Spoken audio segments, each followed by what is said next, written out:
And once again, live from Modine.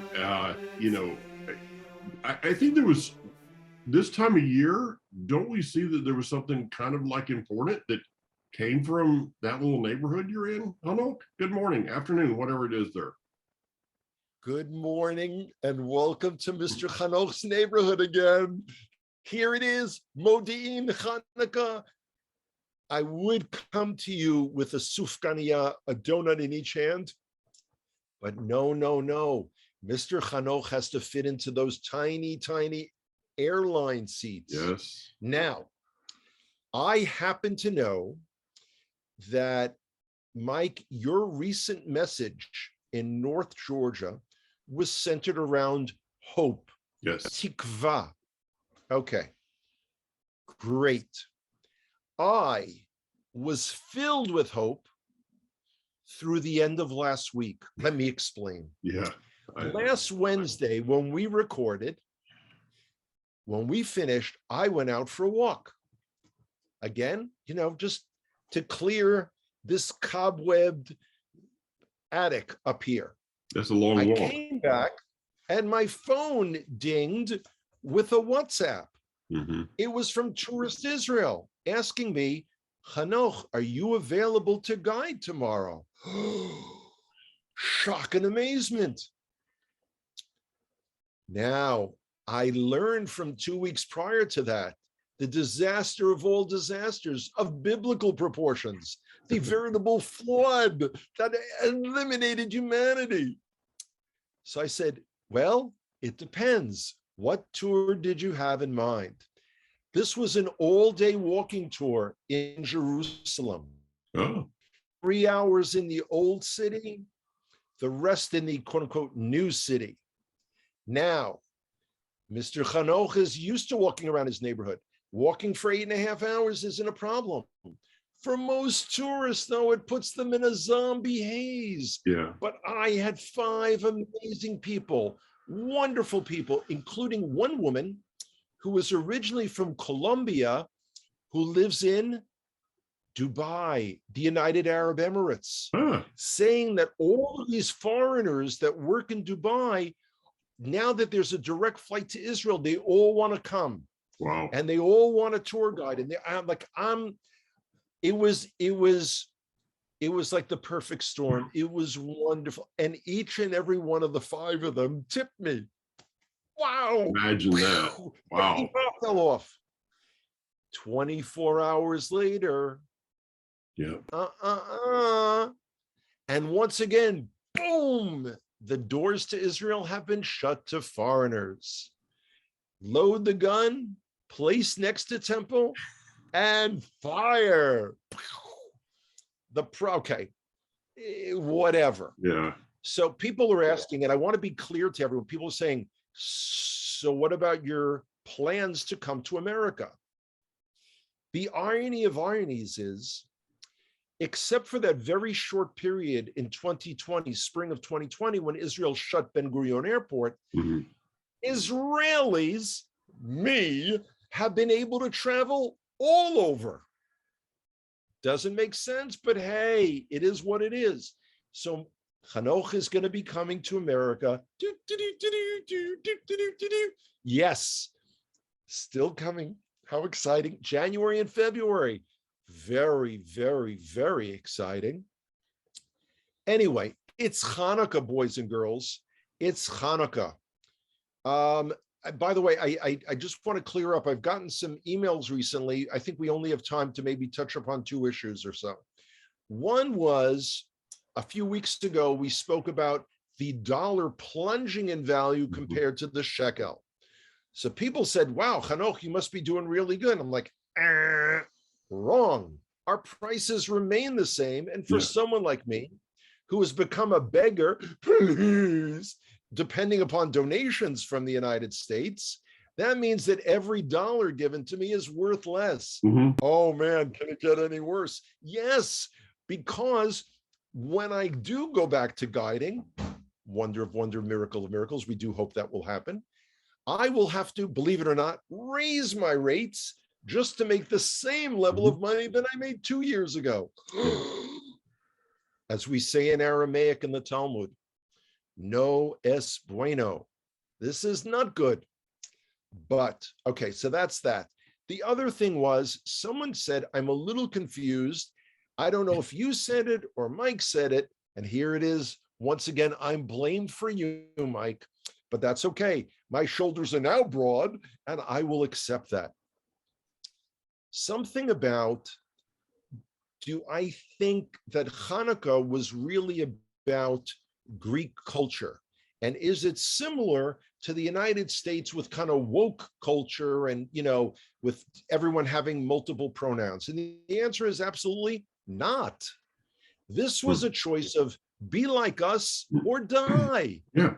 Not a question of cultural imposition. This is a question of life or death. Wow. That sounded serious, didn't it? Okay, so I'm very surprised after spending a week. You think I'm celebrating Hanukkah? No, I was celebrating your son Daniel's birthday. Sure. Really. I kept saying, because it's Daniel's birthday, I have to go have another donut.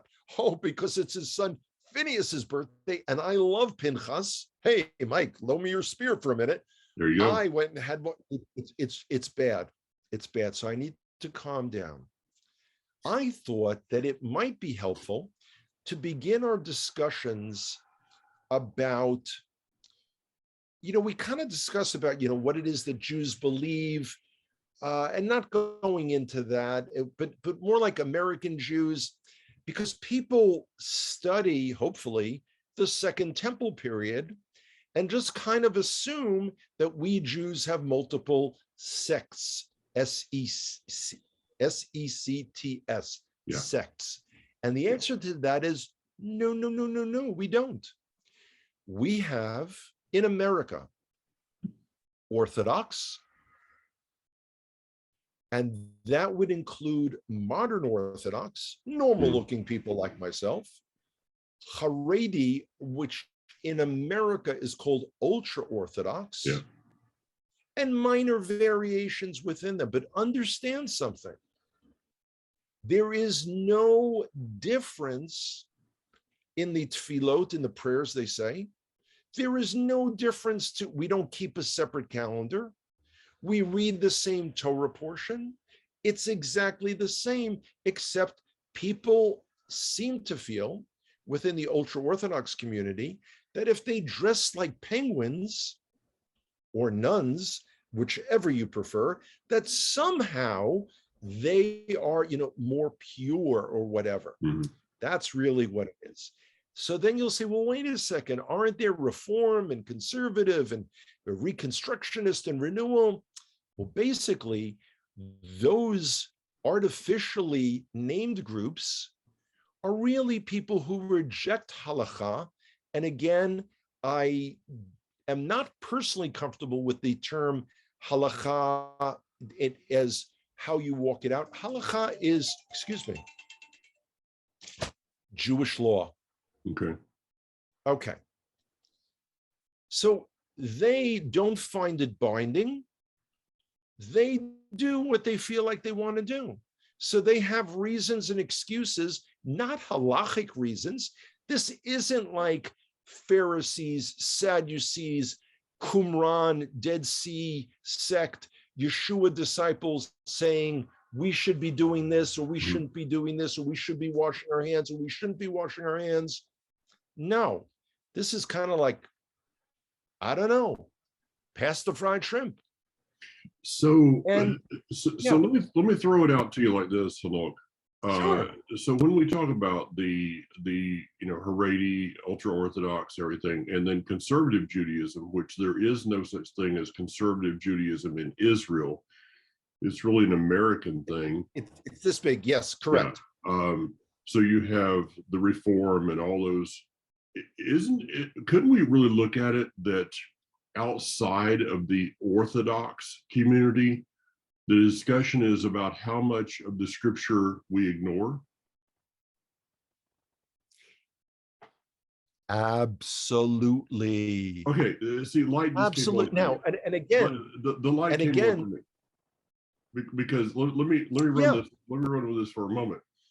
Because in sure. conservative Judaism, there are things that you ignore, but as you go down down the food chain into Reform Judaism, I mean, and the strip dinners, after Yom Kippur, it's like, how much can we ignore?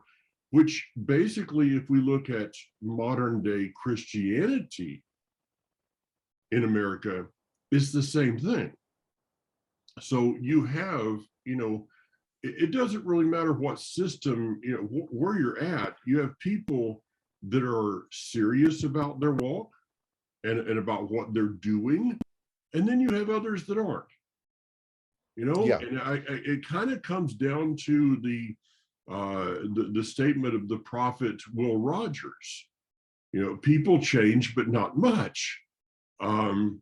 It's the same. The same things that bother me in Christianity would bother you in Judaism.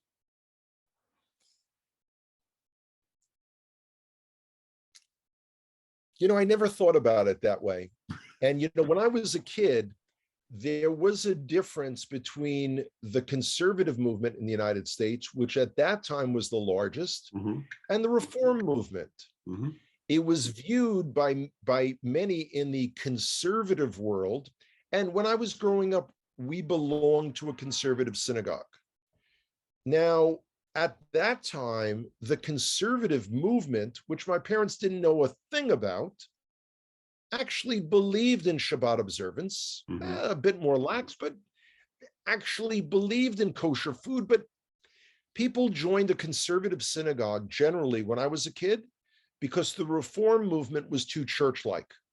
They had organs, they wore robes, they had a thing called communion.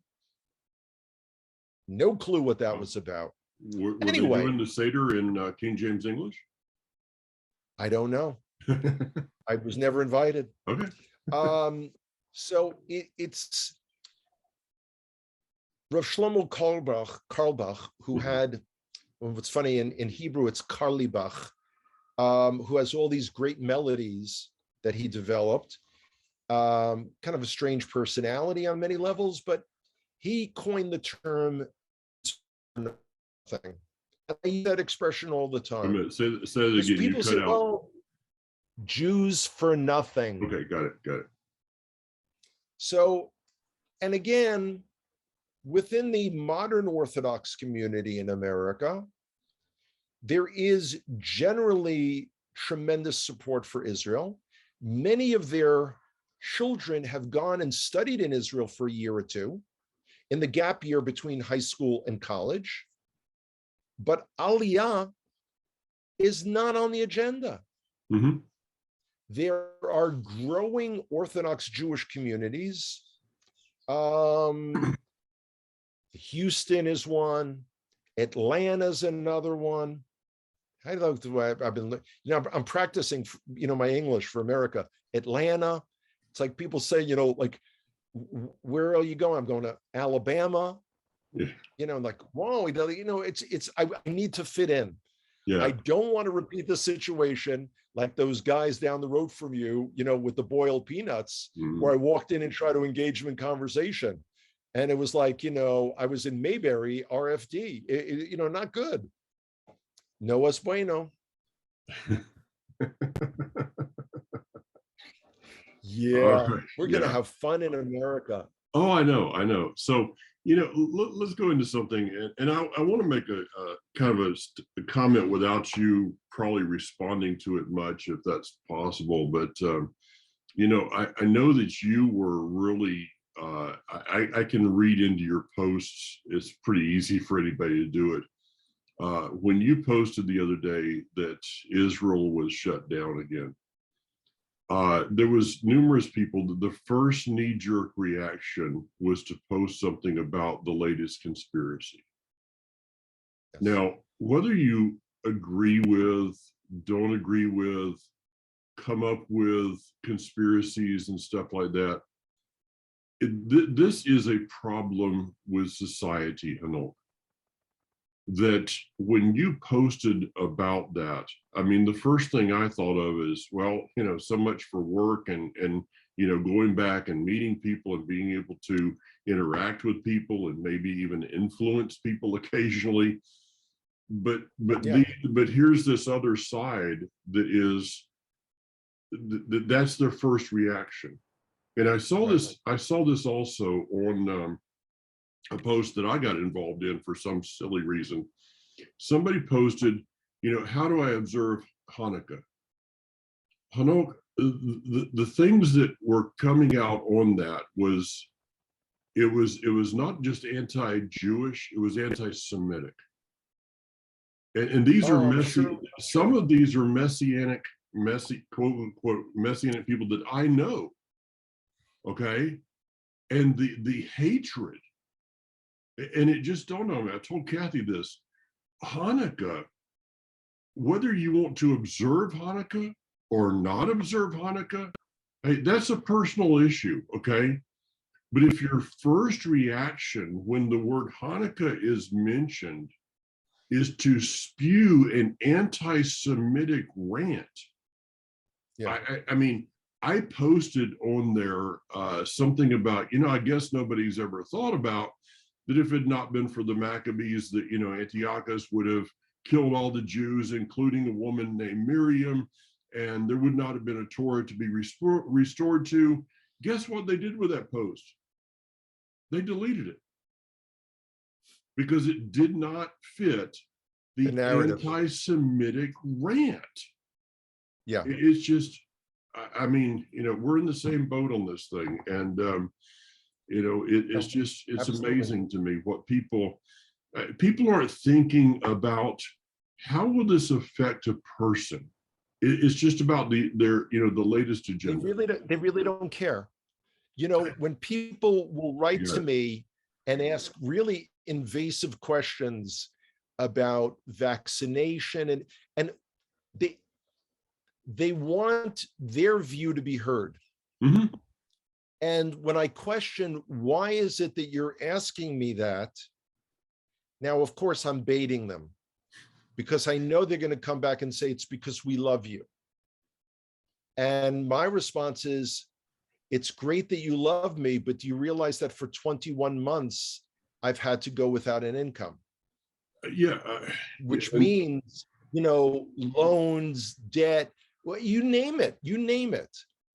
And it doesn't really matter. In the same way, on that post, people were complaining about how they felt that their country, South Africa, was maligned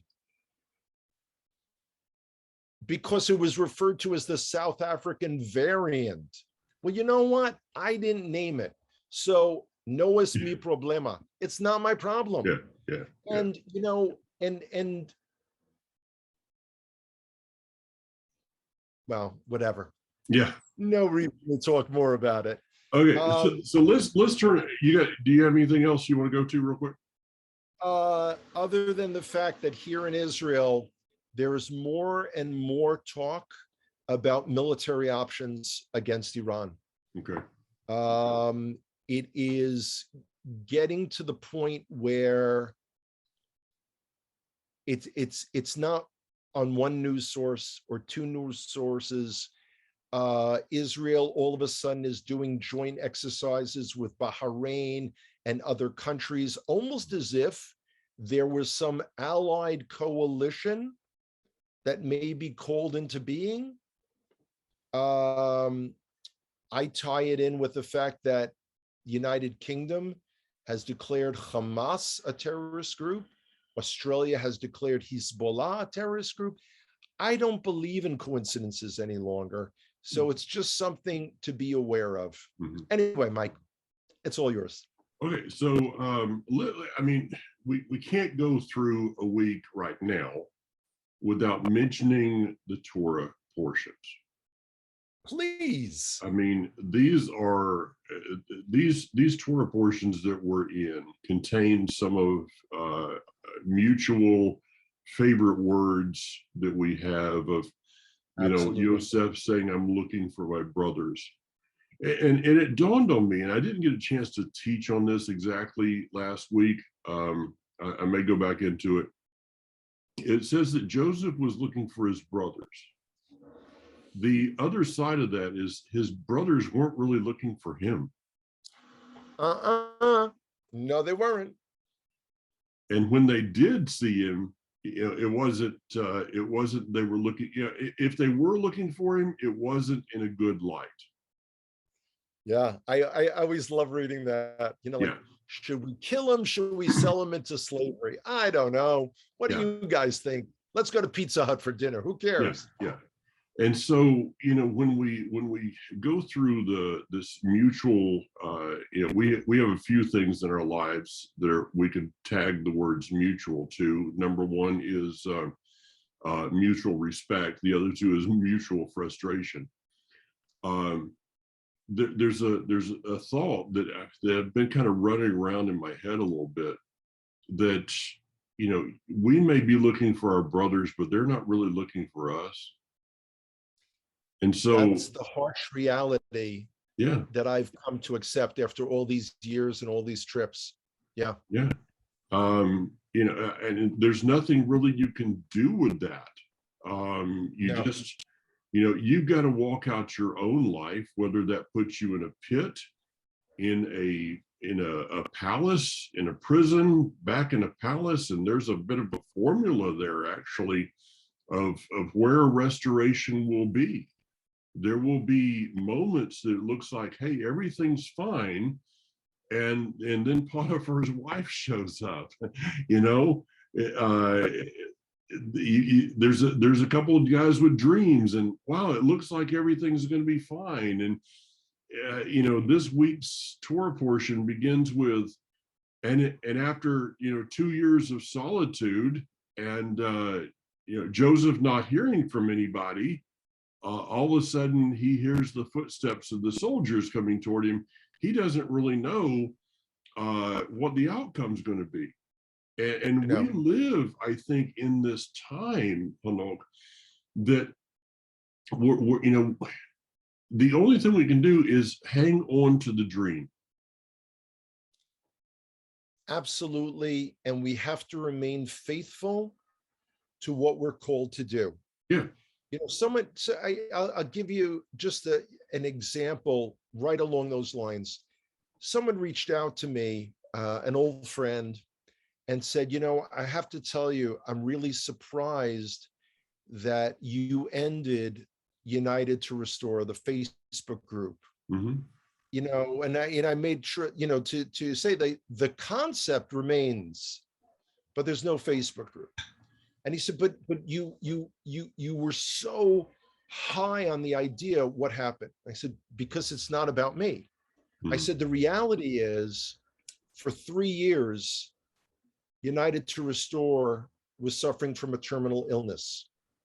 It was essentially put into hospice for close to 2 years, and then died because of boredom and lack of interest. Mm. And that's, people are looking at everything except the restoration.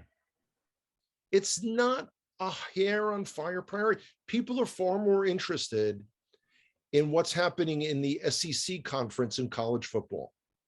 People are far more interested in things like that. I mean, that's just, I can't compete against that. I read the I'm not meant to compete against it. Yeah, I read the commentary last week of Nachman Kahana, Mir's brother, and I was taken back at how timely it was. This was about a time that he was in America. It was a number of years ago, and Nachman Kahana has he's pretty he's pretty straightforward when it comes to Aliyah and the land and all these things. I mean, I look forward to meeting the man one day. But yes. He was talking about how he had been invited to a wedding in America, and they'd gone through the whole wedding and everything was beautiful, and they came to the end. They were doing the reception. He looked around And in the wedding hall, it was only the women. And he said, in fact, the groom wasn't even there next to his bride. So he started walking around trying to figure out where did everybody go. And he went into a lobby, and here's all the groomsmen, all the men, the best man, and the groom himself sitting watching football. And he says, Okay. it really dawned on him that here something had taken a hold of someone's heart so much that the groom would actually leave his bride to go and to be, and this is not against football per se. This is just about our, is what we're saying and the life that we're living really lining up together? Okay. I'm kind of shocked that you give this example. Kira, my youngest, my mini me, the one that looks like me and has that kind of placid personality. Kira got married on Super Bowl Sunday. I guess that was 2015. Mm. In New Jersey, the one year that the Super Bowl was being played in Giant Stadium.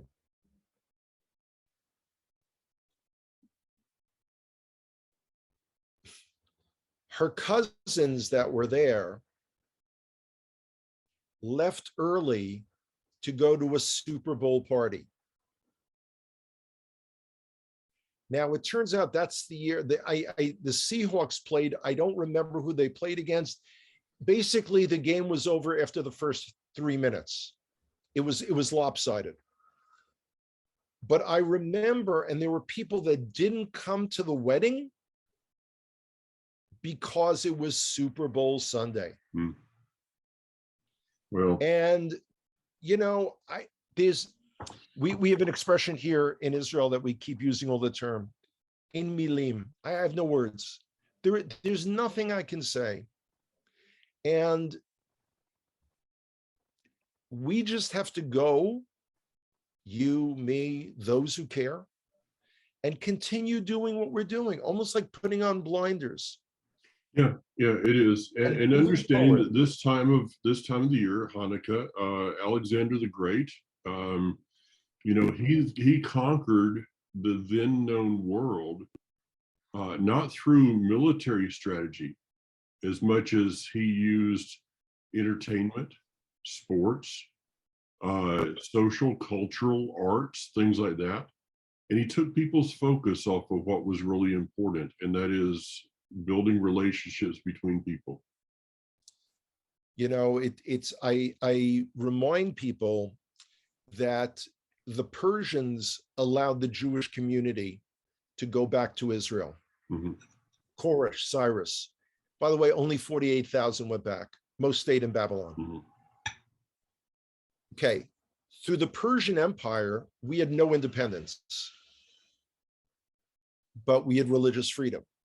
Through Alexander the Great, we had no independence, but we had religious freedom. Through the reign of the Ptolemies, religious freedom. Antiochus III, religious freedom.